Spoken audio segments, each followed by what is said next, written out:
Welcome, Greek U Nation, to episode number 334 of the Fraternity Foodie Podcast. I'm your host, Mike Eilon, CEO of Greek University. I'm a speaker and also an author. Our third book is called From Letters to Leaders, Leveraging Your Fraternity or Sorority Experience to Land Your Dream Job. And that launched a couple of months ago on Amazon. So go and pick up that book today. We call these episodes the Fraternity Foodie Podcast because there is nothing like great food to bring fraternity and sorority leaders together, as well as college students together. Fun fact, I love talking about financial planning with college students because they have everything that everyone really wants, which is time. Compounding interest can really work in your favor if you have a plan early, you set money aside, starting with your very first job. So I can't wait to jump into this topic today. Today we have with us Dr. Jennifer Edwards. She is the founder of Savvy Financial Wellness, and she is a woman of faith, a wife, a mother of two tiny coworkers, and an outdoor enthusiast. She has enjoyed being an Amazon best-selling author, Grow with Google co-host, and also a TEDx speaker to share her mission to empower women. So what is she here to do? She is a sociomedical scientist by trade, and she has managed multi-million-dollar budgets. She reached a time where she wanted to share all of her financial lessons as a leader with her community, women, and moms. She now gets to encourage you to focus on clarity, purpose, and wellness on the journey to personal and financial freedom. Welcome to the show, Jennifer. Thank you. I'm so excited to be here. I am excited to have you. There's nothing better than talking about financial freedom. And I know that the college students who are listening right now, they've got all kinds of anxiety about financial freedom and how they can actually start to build that early on in their careers instead of waiting until it's time to retire and then realizing, I don't have enough here in order to retire and do the things that they want to do. So I love this topic. I think this is great. Let's go back to where it all started. You decided on Florida A&M for your undergraduate experience. Tell our audience, why was Florida A&M your choice? Yes, I love that question. Florida A&M is in Tallahassee, Florida, on the highest of 7 hills. And I have to tell you that I had never heard of the school before until they were offering me an academic scholarship. So that made me say, well, let me take another look. But what I did notice is that the president of the university was very intentional and committed to the students. He traveled to quite a few cities outside of Florida to really engage, the high performing students, the students with the good grades and the good scores. And that's not to say that there was not room for other students, because FAMU is an HBCU, and so access is important. But I was recruited as part of, the full-time scholarship, which I so appreciated. And so I was still thoughtful about my decision. I traveled to the school and did my campus tour, and it was an unforgettable experience. So that's how I chose Florida A&M, and it was the best decision ever. I love my university. That's great. That is great. And I love, hey, listen, money talks. I mean, if you're going to give me a big scholarship, I mean, hey, that's less money that you have to pay back later. So Exactly.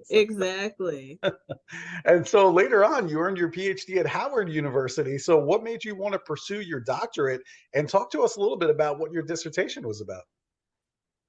Yeah. And, I want to offer some encouragement, whether it's at the undergraduate level or the graduate level, to really take time to decide what is the best path for you. So I had actually considered Howard for undergrad, but they weren't offering me book money, so I went to FAM. I hate to say that, but that's really what it came down to. However, after undergrad, I landed my first job in Washington, D.C. And if we're talking about being smart about finances, I started contributing to my first retirement account straight out of undergrad at my first job. And I said, what do I want to do next? And I looked at all the schools in the area, all the possible areas of graduate study that there could be.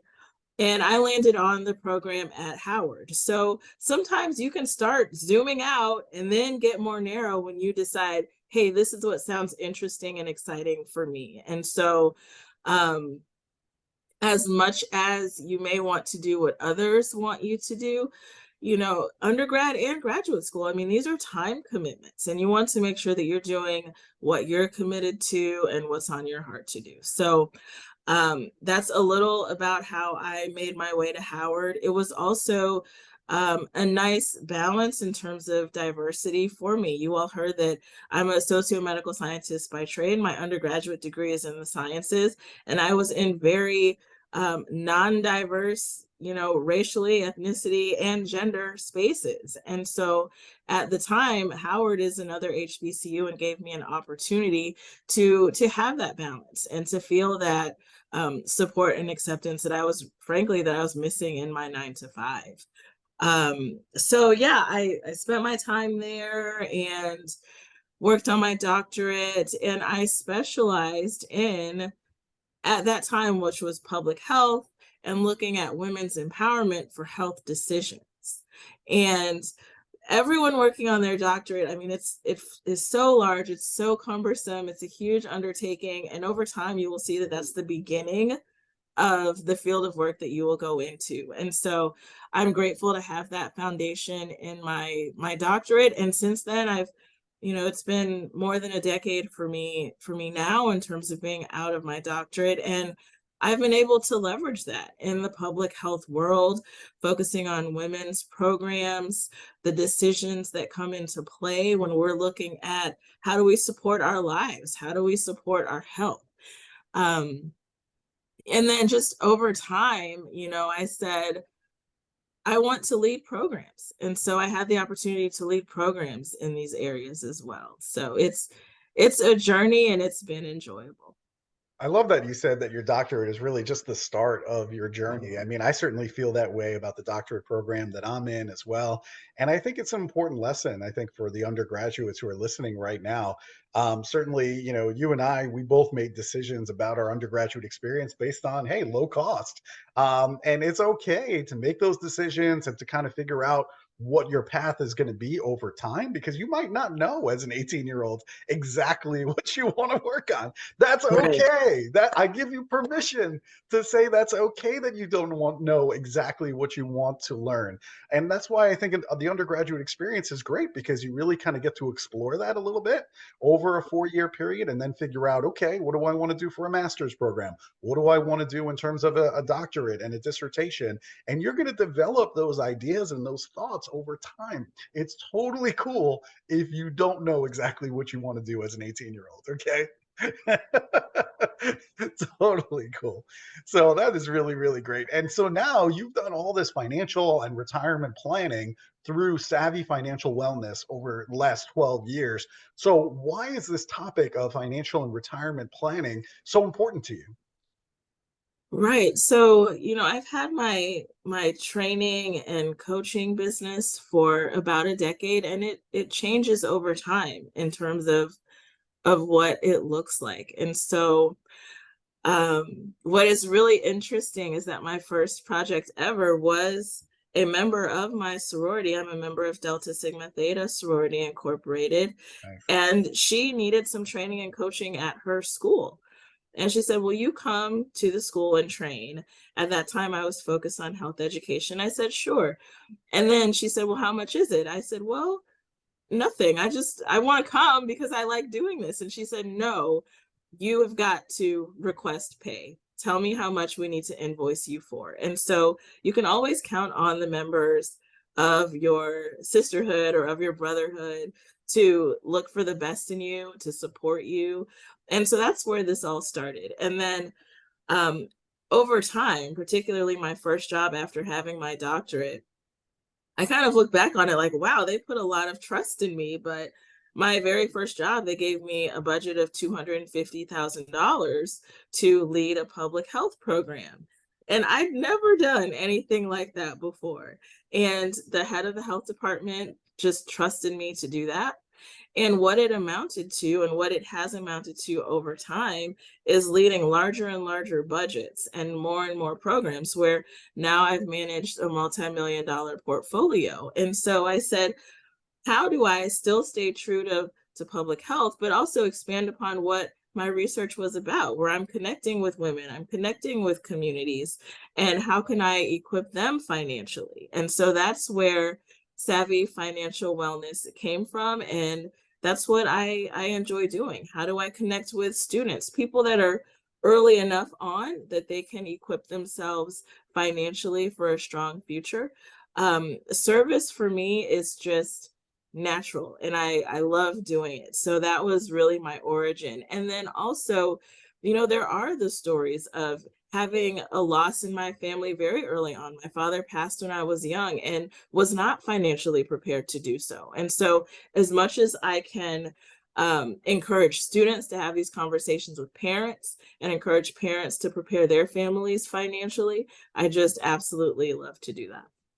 Love it. Absolutely love it. And you mentioned that service is important to you, which makes total sense as a member of Delta Sigma Theta. It makes total sense to me now. So, is financial and retirement planning also something that college students should be concerned about? Absolutely, absolutely. Students can start now contributing to a secure growth account that they will see exponential growth in over time. It's not about the one-time major contribution once you've made it. That's not where financial success will often come from. It's from consistency and taking the little steps over time. And so that can start now. If you have even $100 that you can commit to that, that is a start. And you just want to look forward and establish some goals for yourself and some timelines for yourself in terms of, how long you might want to work, and, planning your finances around that. A lot of us start saving for retirement and have no idea what that end date is going to be in terms of when we stop working. But we have to know the end date so that we know what we're working towards. So it's never too early to plan. It's never too early to contribute to the secure growth accounts where you're not worried about losing money in the stock market. It's a safe, no risk place, which is really helpful for students who might still be just trying to learn the basics of finances. So yeah, starting now is really important. As a student, practicing good habits. Don't fall for the t-shirt and the pizza to open a credit card. Start having good habits now so that you have the discipline later to keep yourself on a good financial path. And I also mentioned, and there are going to be financial ups and downs, but I did start contributing to my first retirement plan at the age of 23. And it was important. It came in handy. So you want to prepare yourself to set the money aside before you'll miss it. Don't get used to having the money in your account. You've got your first job, or even you're working on campus now and you just see it all and then you want to use it all. Put it aside and know that you already have a small portion going towards your future. So it really does start now. So yeah, I think you're starting to talk about, the anxiety that a college student would feel in terms of putting money away. Because let's be honest, a lot of the college students right now that are listening, they're broke. I mean, they are literally living from hand to mouth. And there's so much anxiety with college students about their future, especially because of rising college debt. I mean, the cost of going to college is a lot more today than it was when you and I were in school. And they're also very unsure about the job market right now. So, how can the students that are listening right now free themselves from this guilt that they're feeling, let's say, financially insecure at this moment? And they probably, because of Instagram and other social media outlets, they're probably in competition with all of their friends and seeing their friends going on vacations or buying nice cars. So, how can they free themselves from that guilt? Yeah, that's an important question because this kind of overlaps with my savvy financial wellness concept, right? It's not just about the money, it's about wellness also. And as you're seeing all of these images, you do have the guilt, you have the stress, the shame, all of that rolled in. And that's not what financial security and stability is supposed to be about. You want to make sure that you think about your overall goals and what you're working toward. What's the lifestyle that you're hoping to have? How do you want to help people? How do you want to change things? And then leverage money as a tool to be able to do those things, as opposed to money being who you are. And if you don't have it, then you're less than. That's not what this is supposed to be about. And then, I have to offer the statement that I think a lot of people will say. You have to have a level of awareness that what you see on social is not always real, and so if you find yourself transitioning into an unhealthy space when you're scrolling, maybe it's time to change who you're following or change where you're scrolling, because a lot of what you see can be smoke and mirrors, so to speak. And then just having worked with clients, and this is a good practice in life to always be energetic and be positive and look your best and feel your best, but know that everyone has some kind of a struggle. So comparing ourselves to others is rarely beneficial. If we feel like we're less than, then that, hits our self-esteem. If we feel like we're greater than, what purpose does that serve? So, I think that's why having a plan is important, and then committing to, the service side of things, and, what it is that you're working toward, and understanding that money helps you get there is what's most important. Don't define yourself by money.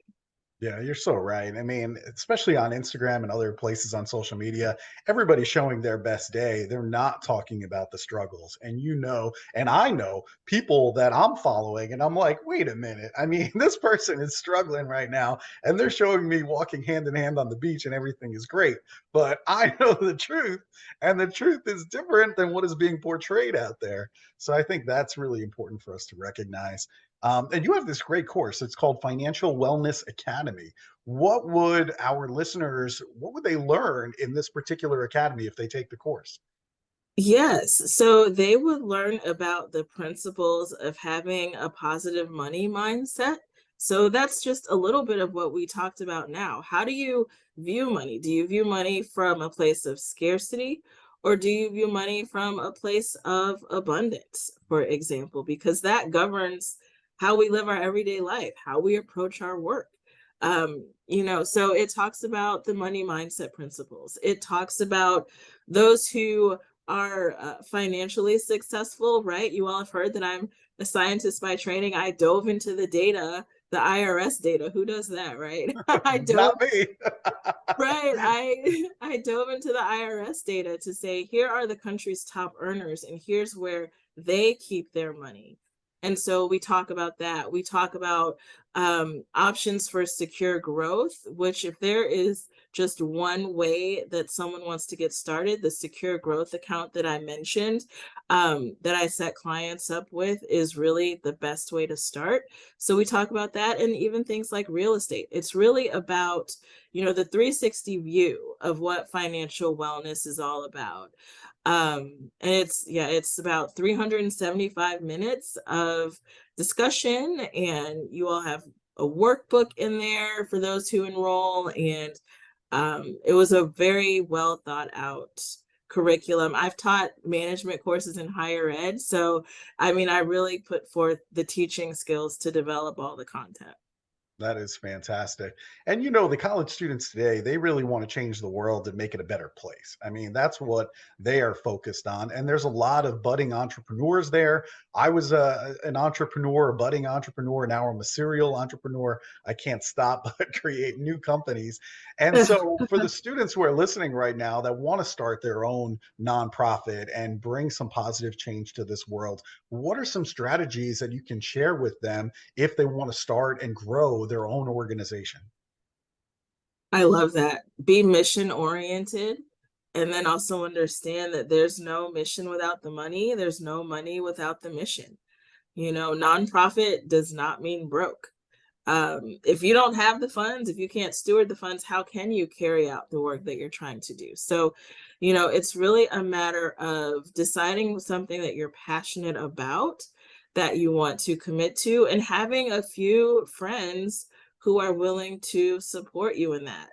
Nonprofits require boards, so you will have to have some friends who want to be on the journey with you. And then it's a matter of getting out there and doing the work that you say you want to do. It's in the areas that you may not be strong, connect and get help. It's okay to ask for help. It's okay to delegate.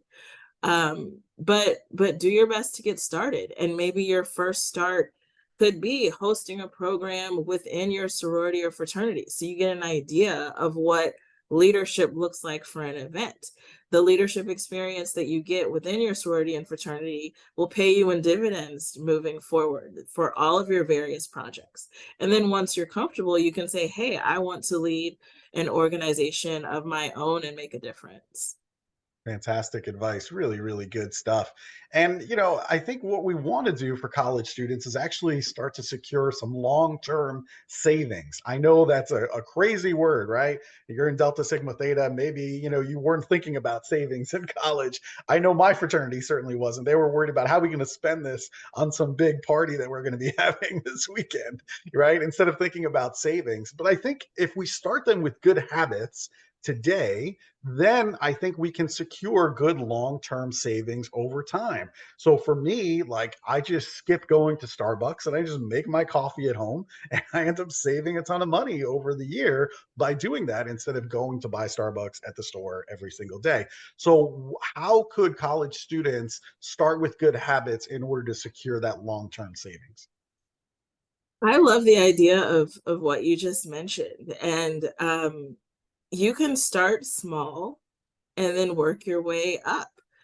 First of all, if you have any debts, pay them off now so that you don't get into a lifestyle of debt. I heard someone say, well, we have debt all of our lives. And that does not have to be true. That does not have to be your story. So even if you commit to saving $5 a week, that is enough. You will see over time that it adds up. And then you can increase it to $10 a week and start challenging yourself to save more and more each week.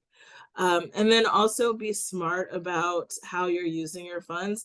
Hey, parties are amazing. If you're partying like Monday through Friday, spending on parties, then that's where we might want to have a conversation. But look for easy ways to cut expenses here and there. There just might be extras that you may not actually need while you're still able to enjoy, while you're still able to enjoy life though. You always want to have balance. You're saving, but you still want to enjoy life. Yeah, I like that. I mean, there were guys in my fraternity that, they were crying that they didn't have money for dues, but yet I saw them out at the bars every single night, Monday through Friday, with all the drink specials and everything else that was going on. And I'm like, how much money are you spending a week on alcohol? Like, let's just forget about everything else. Tell me, how much are you spending on alcohol a week? And you don't think that's a problem? Like there's an issue here that we need to talk about. So anyway, I mean, that's kind of some of my thoughts. I agree with you. I think, we just need to start small and then over time challenge ourselves to save even more. And I think by starting early with good habits, then that's going to build into a lifetime of savings. So I like all that. That's really, really good. Do you see the need for college students to think about insurance so that way they can receive income if they have like a long-term illness or disability? Is that something they should be thinking about as a young college student, or is that like something I'm going to think about when I'm old? Right. So it gets more expensive the older you get. So don't wait until you're old. Similarly, I had my first life insurance policy at the age of 23. It's the policy that I still have in force now. If I were to try to get that same policy now, it would probably cost me about $300 a month instead of the $36 a month that I pay because I got it when I was 23. Because of course life insurance is based on all the analytics, the actuaries, the underwriters behind the scenes who determine how at risk is this person for illness. And so they figure as you get older, you're at increased risk. And so you have to pay more just to get covered insurance wise. And so I always advocate for having your policy at work. So your first job, you will likely have an option to opt into life insurance. Definitely do that. And then you also want to have a standalone policy, which is what I help clients with, because Your life insurance policy at work goes away if you're not working there anymore. Mhm. So you always want to have your standalone policy. It's an important part of giving back to your family. So thinking about financial wellness principles, we're all interconnected. And so my finances affect the finances of my family at some level, at some point. So how do we think outside of ourselves in terms of equipping our family? So when you're setting up the life policy, you might indicate that your parents are beneficiaries, particularly earlier on in your career. And then as time moves on, if you have a partner, if you have children, then they might become beneficiaries on the policy. And then also, just at any point, there are certain kinds of life policies that you can use while you're living.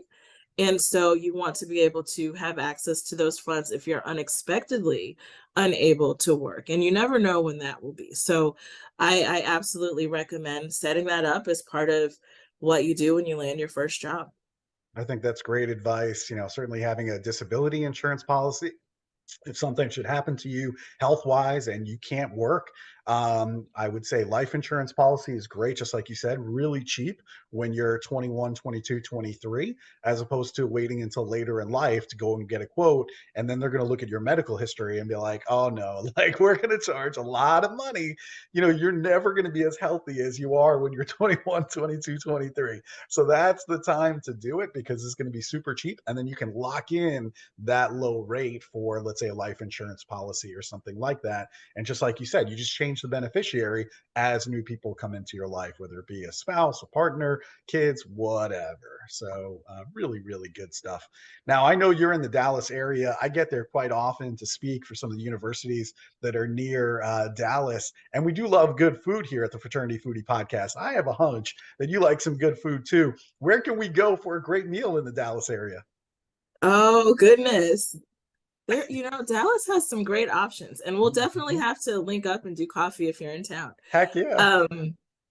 There is really good Asian fusion here. We have a diverse Asian community in this area, and so we also, with that, get a lot of authentic restaurants. There's a Thai restaurant. I want to say it's called Thai Noodle Wave, where I get an amazing basil fried rice. Has to have the basil. It tastes awesome with the basil in it. So it's in the northern suburbs, but we have great Asian food. Great. I like Gloria's.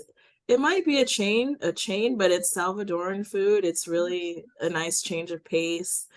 And then we, of course, have more Tex-Mex and Mexican food than you could ever dream of. So we have a good variety here, a really good variety. There's a good variety. See, that's what I like. I like that variety. And you started out with my favorite, which is Thai. So right away, we're going to have no problems finding a good place to eat. Like right away, I'm like, all right, she gets it. That is really good. I've never had Salvadorian, so that could be something new for me. So yeah, I'm definitely going to have to give that a try. That sounds awesome. Yeah. Sounds really, really good. All right. So if our listeners, if they want to connect with you, let's say they want consulting opportunities, they need advice, they want to book you for a speaking opportunity on their college campus, where should they go to connect with you? Yeah, I would love to answer any questions, talk about goals. I actually train those who might want to work part-time in finances. I'm happy to be a mentor in that area. My website is planyourevolution.com. And then I'm also on Instagram and LinkedIn at Dr. Jen Edwards, DRJENN Edwards. Fantastic. Jen, this has been absolutely great. Thank you so much for spending the time here today with our college student listeners. I know they've got a ton of information now, and now they have a resource, somebody they can go to for questions. So I think that that is just fantastic. Thank you so much for spending time with us today. Thank you, Michael. I appreciate it. This has been wonderful. Very good. And to our listeners, if you enjoyed Jen's conversation today, make sure that you like it on social media, share it with other college students that might have that anxiety around financial and retirement planning. And what can I say? I hope that we see you on the next episode of the Fraternity Foodie Podcast. Thanks so much for joining us, and we're going to see you next time.